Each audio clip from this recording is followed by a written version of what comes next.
I'm Tom. And we are PB&J Velocities in Music. Today, guys, we're going to review the new Bjorn and John album, Gimme Some, which Tom and I are big Bjorn and John fans. I've been listening to Bjorn and John since Writer's Block. I checked out their album before that, which I think was their second album, so I think this is their fifth. Correct me if I'm wrong.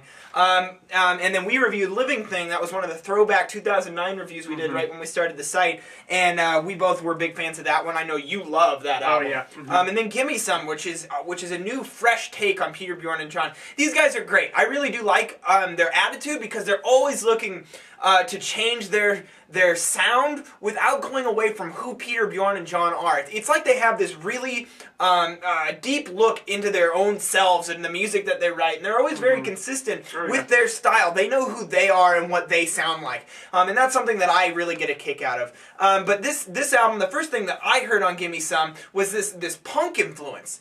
Whether it be post-punk or just that late 70s punk scene, has played a huge role on this album, where you get a lot more thrashy punk guitar lines. There's a bigger reliance, even more so than on previous albums, on the verse chorus, and then the last chorus is repeated. That's very part and parcel with that punk style. And even the drums are very spastic and punky at times, especially on the back half of this album. I felt like that kind of influence took over Bjorn and John's songwriting a little bit more. Tom, how did that affect your thoughts on this album?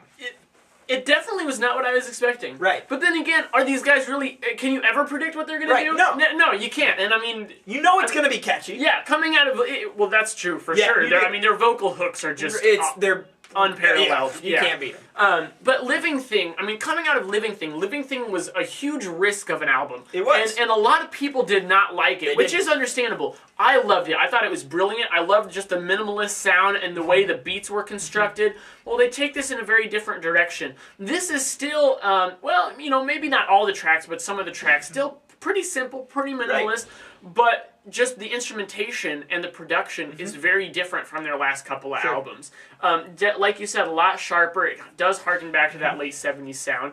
But, I mean, these are just well-written songs. And you can't deny that. Now, there are some that are definitely stronger than others. Agree. This isn't a consistently amazing album by any means, but it's going to be enjoyable. If you put this on, I doubt you'll be disappointed. I feel like there's a handful of tracks here that are more like something you would hear on Writer's Block. And my favorite is track 3, Second Chance. This song, I promise you, will be on my favorite tracks list of 2011. I think this song is just absolutely magical. I love it. I can't get enough of it. I've been playing it on repeat. I just played it for Tom a minute ago. And there's a couple more on this album, and they're all on the front half of the album. Now, the back half, like I said, gets a little bit more punky. I don't really feel like the songs are weaker. They're just not quite as instantly catchy. Instantly is just lovable as the typical Bjorn and John songs are. And they've always been that way. They've always been able to put out consistently good material, but there's always a few highlights, and this album is very much like that.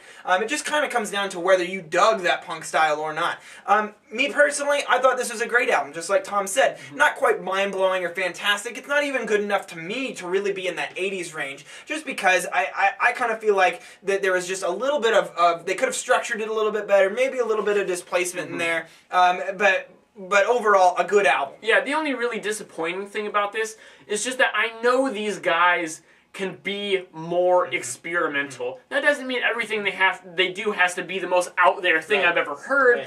But I felt they were just playing it slightly safe. Yeah, and those of you who listened to Living Thing and was like, wow, this is kind of morose and a little bit, you know, drug a little bit, you will feel very differently about this album upon your first listen of it, because it's full of energy, again, with that punk style. The lyrics are even more biting than you've seen in Bjorn and John. They're more direct, more kind of anthemic.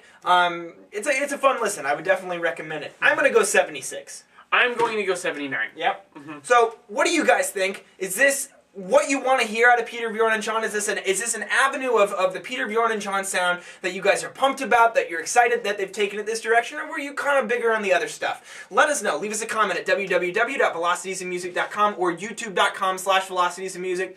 I'm Jake. I'm Tom. And we are PB&J, moving music critique forward.